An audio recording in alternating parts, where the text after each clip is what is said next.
I don't know. I think the professors are usually as excited as the students on the last day of class, huh?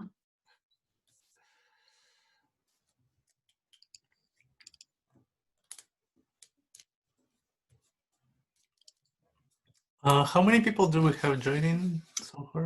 Right now we have 45, so Almost I three. think that looks pretty good. All right, we're gonna get rolling. So, guys, today is the last lecture and the last class in general. In the remainder of this lecture time, we will cover fellowship application opportunities, which are available for pre-doctoral students, meaning they apply to you. Why do we apply for pre-doctoral fellowships? And by we, I mean royal we. In reality, it actually means you. We as professors obviously no longer eligible for these applications. And in fact, once you become a senior PhD student or a postdoctoral fellow, you will automatically become too old in order to be able to apply for these pre-doctoral fellowships. So the financial incentives are quite obvious. Wayne State strongly encourages fellowship submissions. You as a PI, as a principal investigator of the application, will receive $1,000 for applying as a bonus. And this applies to external applications only, once in a lifetime, so to speak. If the fellowship does indeed get funded, you will get a number of financial benefits. You will get free salary because typically the fellowships pay for the tuition and the salary. There will be some, they typically come with a small budget for supplies. And on top of that, you get extremely happy advisor because effectively you're becoming kind of on your own, so to speak, in the lab. In case if you're interested in learning about more of the details on the way how things get submitted or applied with respect to the incentives, follow this link, which is available on this slide. Besides the obvious financial benefits, the career benefits are tremendously significantly more. Why is that? Because being able to secure a fellowship gives you a huge advantage when you're competing for your next jobs, whether it's a postdoctoral job, whether it's a future professorship, position in industry, consulting agencies, so on and so forth. Why is that? Well, first of all, it really proves that you as a PI is capable of putting together a very complex set of documents. I mean, as you have seen throughout this class, some of these documents are very long, some of them are scientific, some of them are non-scientific. This means you have a grasp of how science is done in general, and you're capable of putting together a competitive application package. Moreover, if you score a pre-doctoral fellowship, this also means that funding agencies think very highly of you, and they think that you are a very strong candidate, because typically pre-doctoral fellowships, they're relatively competitive. Besides that, regardless of how far you're going to progress in your life, where you're going to end up, it will look great on your CV or bio sketch. Finally, when you get a pre-doctoral fellowship, it allows you to spend more time in the lab, meaning you're going to be able to spend more time on your project, maybe potentially be able to finish faster. And the least but not the last, even though you apply and eventually don't get the fellowship that you want, you will gain huge, tremendous experience in the area of being able to apply for funding, meaning, you know, you're going to be able to write all of these documents, submit them, get the critiques, and this will be still valuable for your future step in the career. So for example, in case if your next career step is a postdoctoral fellowship, well, knowing how to apply pre-doctoral fellowships, trust me, it's exactly almost the same thing as applying for postdoctoral fellowship. So whatever the experience you will gain at this stage will become useful for your next career stage. So with respect to the PhD timeline, and I borrowed this slide from Professors Tom Linz and Claudio Virani, this is kind of a perspective of where you are right now, guys. So this is year 1 of your PhD program. This is supposed to be the first time, the first summer when you spend in the lab, except that, you know, this is a COVID-19 summer, it's a special summer. But more to the point here, this is kind of when you expect it to get graduated somewhere at the end of year 5.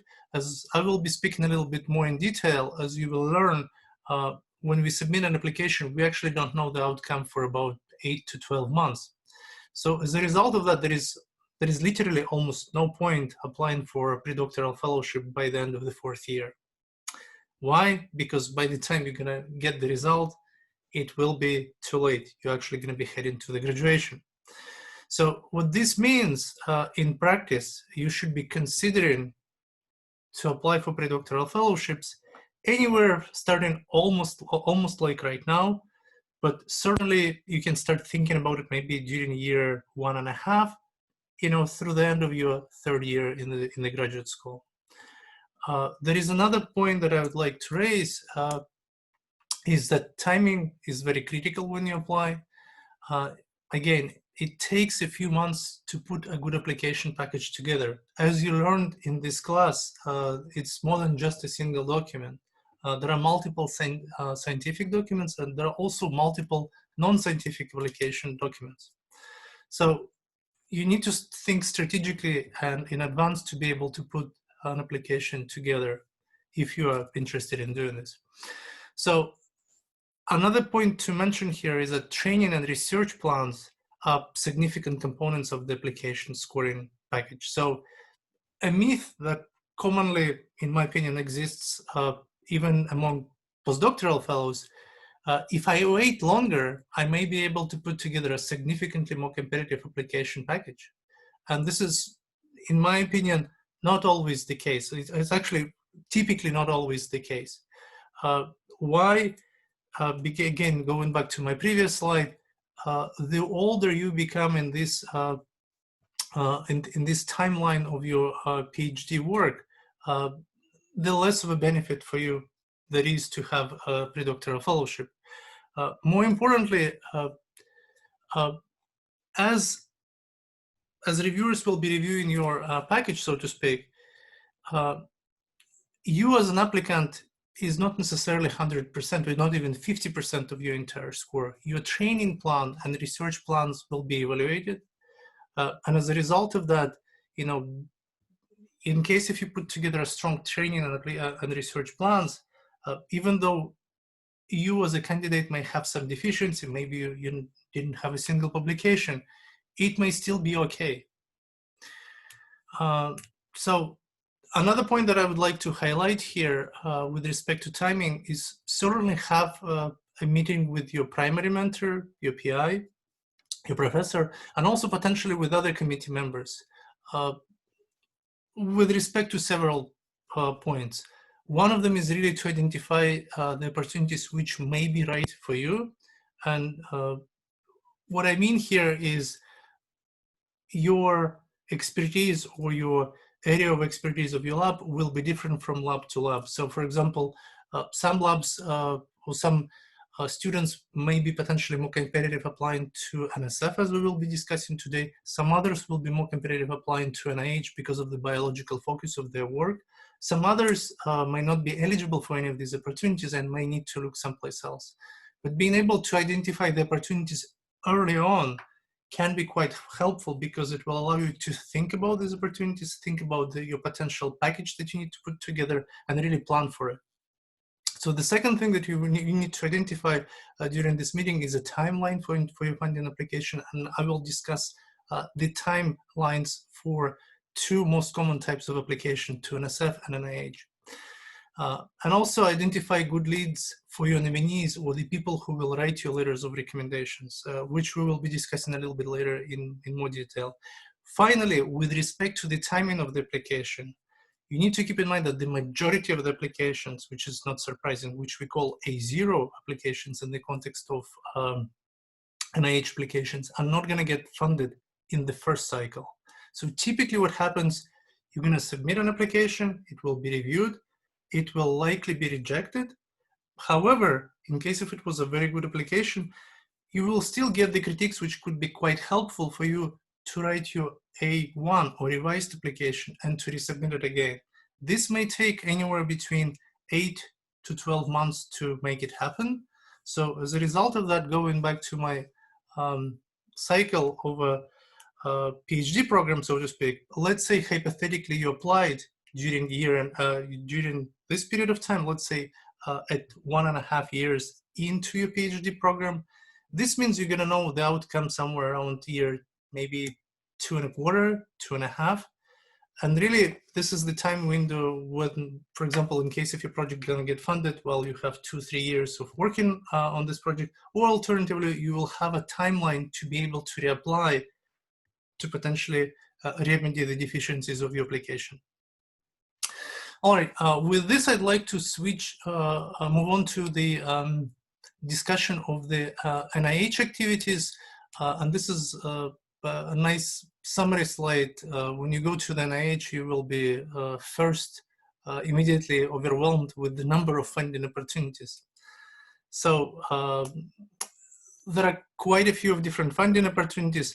And for example, in this particular case, the number is 239. So it could be overwhelming to figure out what you really need. The key here is to remember this. Everything that NIH codes, R stands for research, F stands for fellowship, K for career development applications.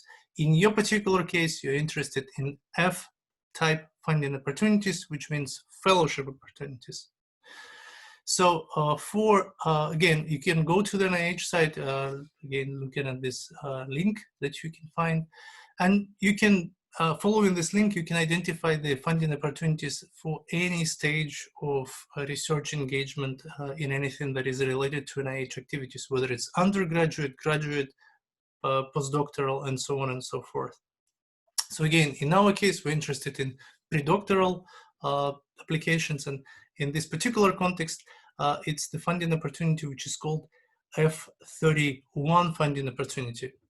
So F31 program is a pre-doctoral individual NIH National Research Award program. What this means, you as a pre-doctoral scientist will be the PI of this application. You will need to put the package together and submit this application package. There are critical requirements for this program, and one of them is the PI must be a US citizen, a permanent resident, enrolled in research degree program. So you have to be US citizen or permanent resident at the time of getting of this award. Obviously, the Wayne State is eligible for this application, so it has to be a US domestic institution, preferably. So with respect to NIH, we need to remember that NIH is not just a single institution. NIH is really gazillions of different institutions, something on the order of, I believe, 30 or something like that. So if you go to these funding opportunities, which stands for PA 19-195, you will actually see that quite a few of different NIH institutions participate in this program, which is really exciting. So regardless of what your lab research focus is, whether it's on, let's say, Alzheimer or heart, lung, or some other diseases, most of the institutions will participate in this funding opportunity, which is great. So again, if your research is really related to anything biological, NIH could be a really fantastic place to submit your application. So going into the more details about this NIH F31 mechanism, and one thing to point out here, once you become a postdoctoral fellow, the name of this mechanism becomes F32. So it's literally just a small change in terms of the name. So as I indicated earlier, an applicant eligibility is quite restrictive by the time of the award, and I know many of you are international students. By the time of the award, the individual must be a citizen or non-citizen national that has a permanent residence in the US. The applicant must be currently enrolled in a PhD program in a degree granting institution, which again, is fine because we work at Wayne State University, you are in the PhD program. The applicant must be at the dissertation research stage of training. And again, by the time, guys, you will be thinking about applying, you will likely progress to this point when you will be already eligible for this application. The program provides up to 5 years of support. It covers your stipend, your salary, and tuition costs, which are quite significant.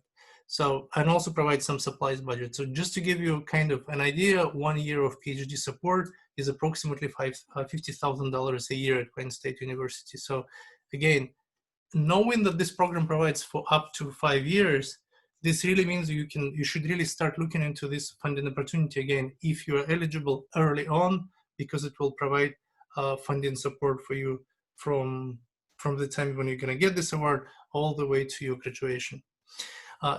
With respect to the timing of these events, there are 3 application cycles per year. So NIH is quite generous in this regard. It's very accommodating. It's in the end in April 8th, August 8th, and December 8th. So in case of, for example, if you're planning for December 8th deadline, you really need to start working on this application basically now. In case if you're thinking about April 8th, well, you're probably going to be slightly more easier in terms of the timing. With respect to what's in this application package, well, this is going to be quite interesting, but not very surprising to you because you already have taken this class with us. So obviously you will need to write, because this is NIH type of application, you need to write your project summary and abstract, which is 30 lines of text, which we covered during this class. Project narrative, your short description, introduction in case if it's a resubmission, doesn't really apply to you. You also need to be able to cover your applicant's background and goals for the fellowship training. So this part of the package is going to be covering how you're going to be trained during this program. So for this, you'll definitely need to work with your mentor to be able to identify the training opportunities and detail your training plan. The next one, specific aims, again, 1 page, you've been trained on this. Research strategy, which in this particular case is limited to 6 pages, so this is not a very long research strategy that you need to write up. And there are some other additional documents. Most importantly, these 2 documents are sponsor and co-sponsor statements, so these are key letters of recommendations from your sponsors. And there are also additional letters of support that could be possible to attach from collaborators, contributors, consultants. And there is a page limit for these documents, which is 6 pages. So again, you need to think strategically who you're gonna ask about these letters of support.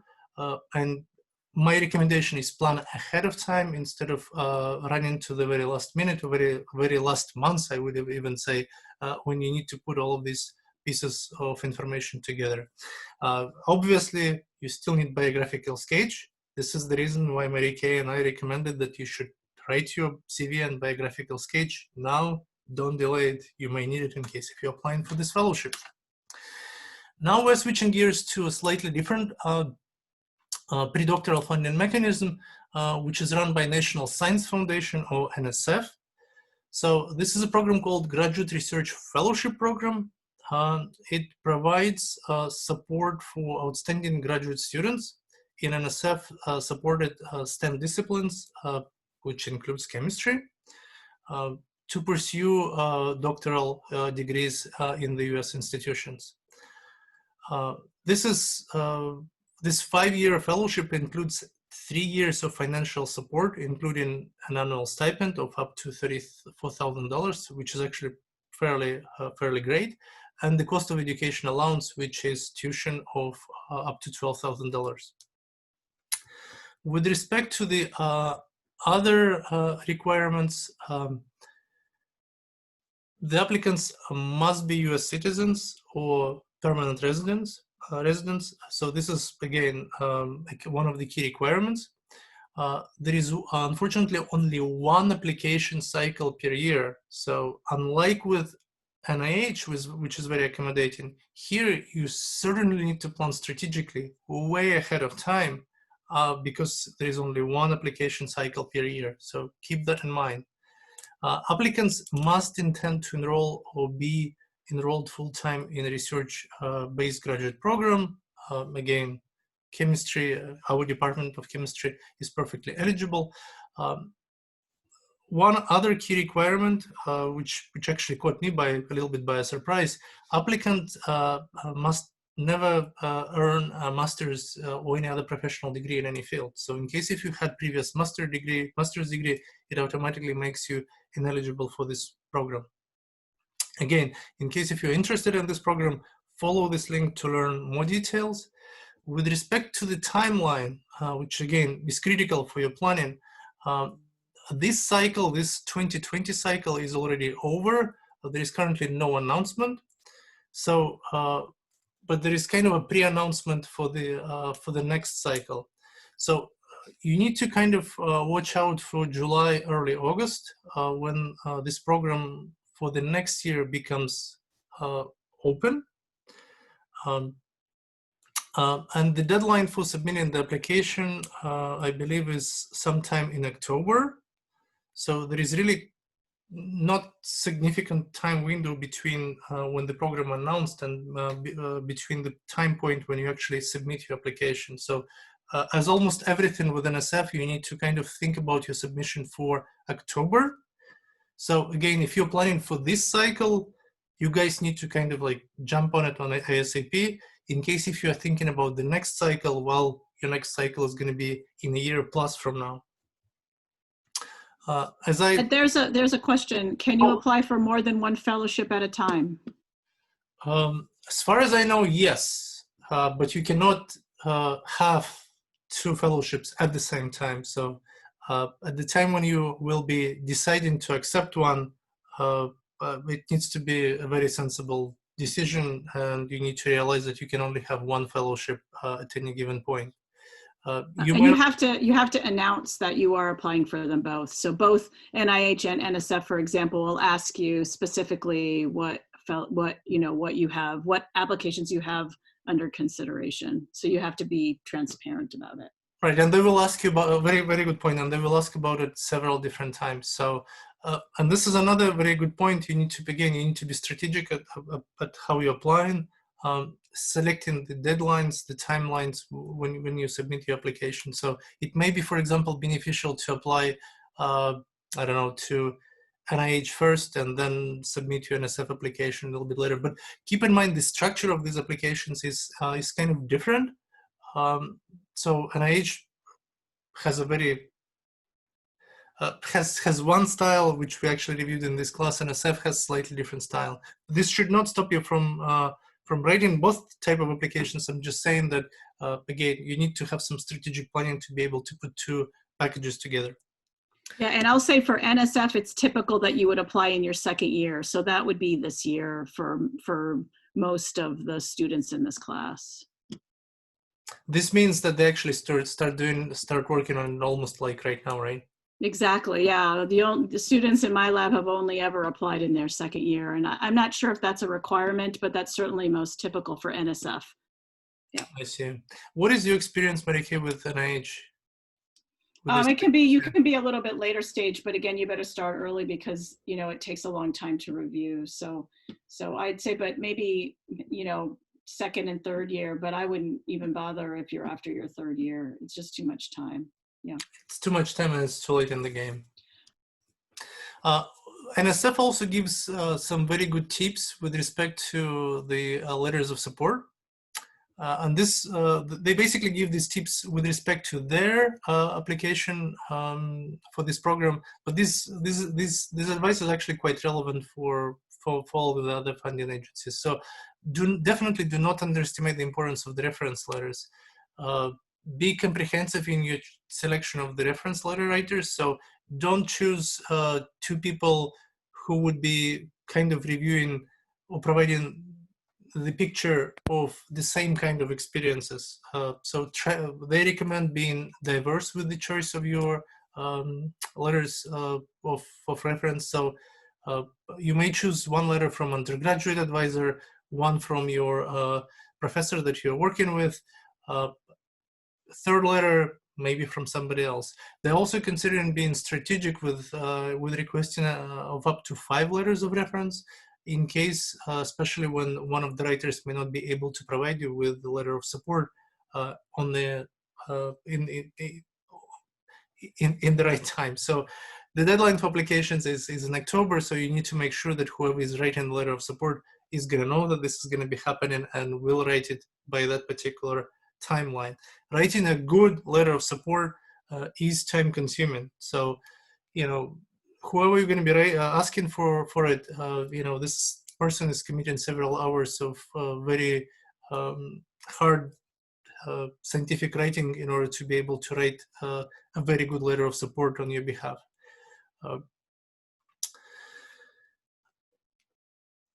All right. So with this, I would like to move on to the other kinds of applications. So obviously NIH and NSF programs, these are probably the largest pre-doctoral fellowship opportunities, but there are obviously other funding opportunities. More to the point, both of the NIH and NSF funding opportunities that we just reviewed in this class, they're really limited to the US permanent resident and US citizens. So in case if you do not fall in these categories, but you're still very interested in trying to find a good funding opportunity, the advice that we have at Wayne State is to really use a system called Pivot, which I use once in a while to be able to look for all kinds of different funding opportunities. So this is a system which Wayne State is affiliated with. You need to register in this system to be able to create an account. But it is actually quite helpful system. So you can save your searches in this system. You can bookmark the particular funding application. You can put warning when the funding application is going to be due. This way you have a sufficient amount of time to put together something competitive in a timely manner. So here I logged in under my account and I'm doing some searches under my name. So here what I've done, I basically searched for 2 keywords. I use keywords pre-doctoral and non-US citizen, I believe, or non-US national, something of that nature. Actually, non-US. That's how it actually that's how the system interpreted. So when I did this search at Pivot, it actually came up with 47 different search results. What I did next, I basically clicked on these training or scholarship opportunities, which limited the number of searches that this search engine was able to come up with. And here I have 23 different results. Not surprisingly, some fellowships here come up from different countries. They may be limited to specific states. F31 came up actually. So surprise, surprise, searches are not perfect in this system. So in this particular case, I was really interested in just finding at least one, which is not limited to US citizens. So I clicked on the pre-doctoral fellowship in drug discovery, which is sponsored by Pharmaceutical Research and Manufacturers of America Foundation. And here it is.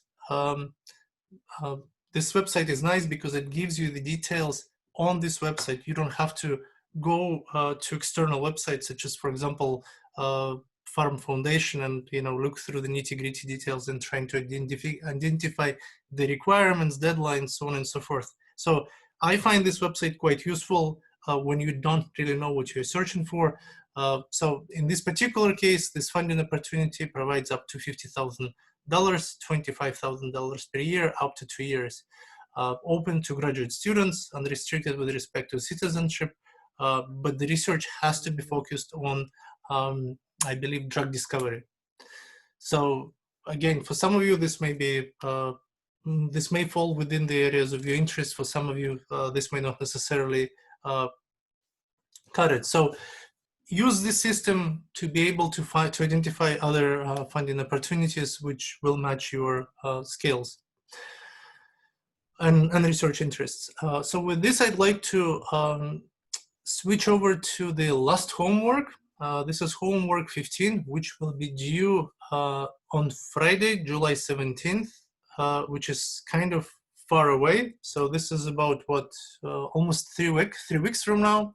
So we with Mary Kay, we're kind of thinking that you guys should relax a little bit after you finish this intense class, but then come back to your proposal, read it again, be critical, write and rewrite and rewrite and rewrite.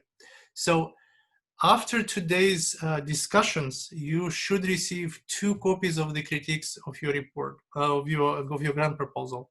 So use these critiques in order to write and rewrite and improve your proposal. We hope that these critiques will be useful. Follow the requirements that we have for preparation of these documents. Combine all the parts of your document that you've been creating so far, including specific aims, abstracts, everything. So put it all in one single document. Combine all the sections, submit it either as doc file or PDF file. You need to put everything in this document. It needs to be polished. This is your final version of the document. It's okay if you submit it as a doc file or PDF, but everything that you have must be in this document. So you must upload this document through Canvas, obviously, and this is your last assignment. Make sure to submit it by Thursday, July 17th. Late assignments will earn no points, so we're really looking forward for your final applications. We hope they will improve significantly. So congratulations on getting to this point. So again, just to cover some other minor points, again, make sure that this assignment is turned in. This is your last assignment, and my fear in particular, it's so far away from today. I hope, guys, you're not gonna forget about it. The grades will be posted in Canvas by July 24th, a week after the formal submission deadline. We hope that you will take the end of class survey after the grades are posted. So watch out for emails from Mary Kay with respect to this survey. Grades will be posted on Academica at the end of the fall term. Keep in mind, here we're kind of having early course. We're having it way ahead of time. So your formal grades will be posted at the end of the fall term, sometime in December. So bear that in mind. Oh, hopefully, and no, actually, this is going to be December, right? And please complete the student evaluation form online for the fall semester. So again, this will happen much later in the fall, but watch out for the corresponding email. Don't be surprised, like, oh, I've taken this class so long ago. Does it apply to me? Yes, it will apply. So this is it. Mary Kay, would you like to chime in on anything? Do we have any more questions? Yeah, do we have, no more questions? And yeah, that's a great overview of the last things we got to do for the class. But I guess one thing I will say is that even though we're calling this the final version of your document that you're submitting on July 17th, please realize that it's really not the final version that you should be submitting to your candidacy exam committee. I highly encourage you to continue the revision process, particularly using advice of the peers in your laboratory to get more feedback. But I think you should think of the real deadline here is not our class, but the real deadline is your candidacy exam.